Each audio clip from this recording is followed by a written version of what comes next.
2022 அந்த காலகட்டங்கள்ல நான் YouTubeல பார்த்துட்டு இருக்கும்போது, திடீர்னு எதர்ச்சியா ஒருத்தருடைய வீடியோ அப்படிங்கிறது நான் அறிமுகமா இருந்துச்சு. அதுல வந்து பார்த்தீங்கன்னா, மொதல்ல நான் அப்பதான் மதன் கௌரி அண்ணாவ மொதல்ல நான் பார்க்குறேனே. அவருடைய வீடியோ பார்த்தோனே எனக்கு அவ்வளோ புடிச்சு போச்சு. என்னடா இது இவ்வளோ சூப்பரா பேசுறாரு. அவரால இது எப்படி முடியுது? How is it possible? அப்படிங்கிற மாரி தான் இருந்துச்சு எனக்கு. அதுக்கப்புறமேட்டு நான் வந்து அவருக்கு ஒரு மிகப்பெரிய ஒரு ஃபேனா மாறிட்டேன். அவருடைய வீடியோக்கள்லாம் தொலை பார்க்க ஆரம்பிச்சேன். டெய்லியும் அவர் போடக்கூடிய வீடியோக்கள்லாம் ஒவ்வொன்னா பார்த்தேன். அப்படி பார்த்துட்டு இருக்கும்போது திடீர்னு ஒரு நாள் வந்து அவரோட வீடியோ பார்த்து திடீர்னு எனக்கு வந்து YouTube அப்படிங்கிற ஒரு விஷயமே ரொம்ப ரொம்ப புடிச்சு போச்சு. அப்படித்தான் வந்து நான் முதல்ல YouTube சேனல் அப்படிங்கிறத 2022ல ஆரம்பிச்சேன். என்னுடைய முதல்ல நான் ஆரம்பிச்ச சேனலு நம்ப நண்பர் ஒருத்தர் ஆரம்பிச்சு குடுத்தாரு. சங்கர் அப்படிங்கிறவரு. அது வந்து என்னோட வாழ்க்கையில மறக்கவே முடியாது. அப்படிப்பட்ட ஒரு க்ளோஸ் ஃப்ரெண்ட் ஒருத்தர் இருந்தாரு. சங்கர்ன்னு எனக்கு ஒருத்தர் இருந்தாரு. இப்பவும் இருக்கிறாரு. எப்பவும் இருப்பாரு. அவரு வந்து பார்த்தீங்கன்னா, ச மதன் கௌரி அண்ணா எப்படி எனக்கு ரொம்ப பிடிக்குமோ, அந்த மாரி அவரோட ஃப்ரெண்ட் சங்கர் எனக்கு ரொம்ப ரொம்ப பிடிக்கும். மதன் கௌரி அண்ணா தான் என்னுடைய ரோல் மாடல். அவர ஏன் நான் ரோல் மாடலா வச்சிருக்கிறேன்னு சொல்லி கேட்டீங்கன்னா, அவருடைய முயற்சி, அந்த முயற்சிங்கிற ஒரு விஷயம் எனக்கு ரொம்ப பிடிச்சிருக்குது. அவருடைய விஷயமே வந்து பார்த்தீங்கன்னா, டெய்லி ஒரு வீடியோ அப்படிங்கிறத அப்லோட் பண்ணிருவாரு. நாம நெனைக்கலாம், டெய்லி ஒரு வீடியோ அப்லோட் பண்றது என்ன அவ்வளவு சாதாரண விஷயமான்னு சொல்லிட்டு. சாதாரண விஷயமான்னு சொல்லி நம்ம நெனைக்க முடியாது. ஏன்னா, டெய்லியும் ஒரு வீடியோ அப்படிங்கிறது ரெகுலரா போஸ்ட் பண்றதுங்கிறது ஒண்ணும் சாதாரண விஷயம் கிடையாது. அது மட்டும் இல்லாம இப்ப இன்னொரு சேனல் ஒருத்தர் அவரு ஆரம்பிச்சிருக்கிறாரு. அதுல வந்து டெய்லி 2 வீடியோன்னு சொல்லி போட்டிருக்காரு. காலையில 9:36க்கு ஒரு வீடியோ, நைட்டு 8:06க்கு ஒரு வீடியோ. அது என்ன அவரு நல்ல நேரம் பார்த்து போடுறாரா என்னன்னு தெரியல. அதோடைய இதுலயே வந்து பார்த்தீங்கன்னா, ஹோம் பேஜ்ல அதான் போட்டிருக்காரு. தினசரி 2 வீடியோக்கள் பதிவேற்றம்னு சொல்லி போட்டிருக்கிறாரு. அதே மாரி வந்து பார்த்தீங்கன்னா, மதன் கௌரி தமிழ் அதுல 2 வீடியோ போடுறாரு. மதன் கௌரி கிளிப்ஸ் தான் அதோடைய பேரு. இன்னொன்னு வந்து மதன் கௌரிங்கிற சேனல் ஒரு வீடியோ. ஒரு நாளைக்கு சராசரியா 3 வீடியோக்கள் போடுறாரு. How is it possible? அவருக்கு மட்டும் நேரம் என்ன? ஒரு நாளைக்கு என்ன 56 மணி நேரம் இருக்குதா? கிடையாது. 24 மணி நேரம் தான். கிட்டத்தட்ட பார்க்க போனோம்னா, அவருக்கு கீழ ஒரு எக்ஸ்பெர்ட் டீம் வேலை செய்றாங்க. இருந்தாலுமே கூட வந்து பார்த்தீங்கன்னா, அவருக்கு அந்த டைம் எப்படி அவரு மேனேஜ் பண்றாரு? ஒரு நல்லது கெட்டதுக்கு எங்கேயும் போக முடியாது. ஒரு சந்தோஷமா எங்கேயும் போய் எதையும் பார்க்க முடியாது, பிடிக்க முடியாது.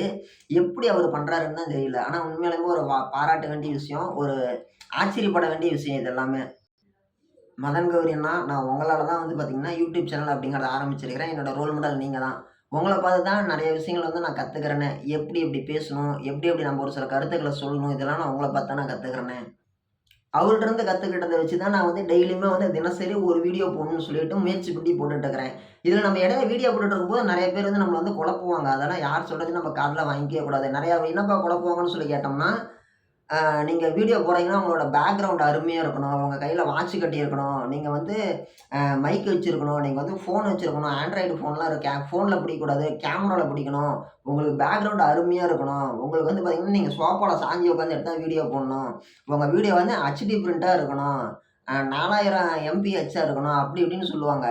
அது மட்டும் இல்லாம, நம்மள குழப்பறதுக்குன்னே நெறைய விஷயங்கள் சொல்லுவாங்க. நாம அதெல்லாம் வந்து எடுத்துக்கவே கூடாது. நம்மளுக்கு எது ஃபோக்கஸ் ஆகி போயிட்டு இருக்குதோ, அத நம்ம போயிட்டே இருக்கணும். ஏன் அப்படி சொல்றேன்னு சொல்லி கேட்டீங்கன்னா, இன்னைக்கு மிகப்பெரிய யூடியூபர்ஸா இருக்கக்கூடியவங்கலாம் வந்து பார்த்தீங்கன்னா, எதையுமே வந்து இது பண்றது கிடையாது. அவங்க போடக்கூடிய வீடியோ வந்து ஒவ்வொரு வீடியோவுமே ஹிட் ஆகணும். ஒவ்வொரு வீடியோவுமே வந்து பார்த்தீங்கன்னா, மிகப்பெரிய அளவுல வரவேற்பு வரணும்னு தான் அனைத்து நபர்களுமே வீடியோ அப்படிங்கிறது பதிவேற்றம் பண்றாங்க. ஆனா, அது எல்லாமே வந்து பார்த்தீங்கன்னா, நம்ப எல்லாருமே நெனச்சு போட்டாலுமே கூட, அந்த செகண்ட்ல நம்மளுக்கு என்ன நடக்கணும்னு இருக்குதோ, அத வச்சு தான் வந்து பார்த்தீங்கன்னா, வியூஸ் இம்ப்ரஷன் அதிகமாகி, நம்மளுக்கான வியூஸ் நம்ம வீடியோ அப்படிங்கிறது வந்து கிளிக் ஆகி, நம்மளுக்கு வந்து மிகப்பெரிய ஒரு வரவேற்புங்கிறத வாங்கி குடுக்குறது. ஓகேங்களா? அதுல வந்து பின்னால பேக்கிரவுண்ட் அருமையா இருக்கணும்லாம் கிடையாது. ஏன் மிகப்பெரிய ஒரு பண செலவுல, பொருட்செலவுல உருவாக்கக்கூடிய படங்கள் எல்லாமே கூட வந்து பார்த்தீங்கன்னா, நெனச்ச அளவுல வரவேற்புங்கிறது வாங்குறது கிடையாது. பணம் கம்மியா இருந்தாலுமே மிகப்பெரிய வரவேற்புங்கிற அப்படிங்கிற ஒரு விஷயமும் படங்கள் வாங்கத்தான் செய்யுது. அதே மாரி யூடியூப் வீடியோவ கூட எடுத்துக்கோங்க. நம்ம எல்லாருமே மிஸ்டர் பீஸ்ட் மாரி வந்து மில்லியன் கணக்குல பணம் செலவு பண்ணி வீடியோங்கிறத அப்லோட் பண்ண முடியாது.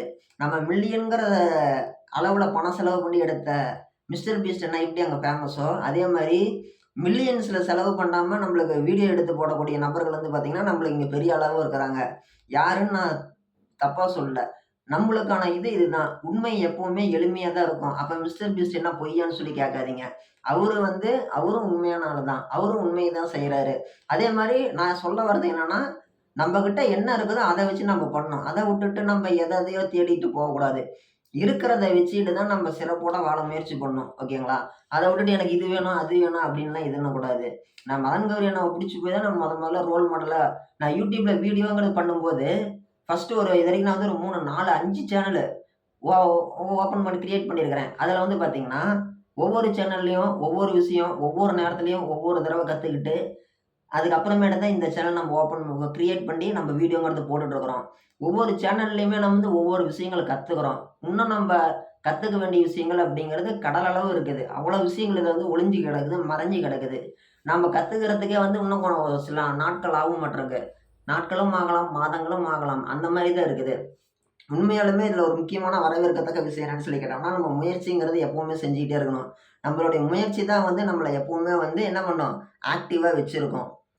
அரசியல்வாதி மாரி தான். உடனுக்குடனே எதனா ஒண்ணு அறிக்கை விடணும். எதுக்கு எடுத்தாலும் உடனே ஒரு மகாநாடு போடணும். எதுக்கு எடுத்தாலும் உடனே ஒரு மீட்டிங் போடணும். ட்ரெண்டிங்லயே இருக்கணும். ட்ரெண்டிங்ல இருக்கிற வரைக்கும் தான் நம்ம எப்பவுமே வந்து பீக்ல இருக்க முடியும். நம்மளுடைய இடத்த தக்க வச்சுக்க முடியும். நாம ஒண்ணும் ரேஸ்ல ஓடுற குதிரை கிடையாது. நாம வந்து மாரத்தான் போட்டியில ரெகுலரா நம்மளுக்குன்னு ஒரு ஸ்பீட் இருக்கு. அந்த ஸ்பீட்ல நம்ம ஓடிக்கிட்டே இருக்கணும். நம்ம இடத்த நம்ம தக்க வச்சுக்கணுங்கிற மாரி தான்.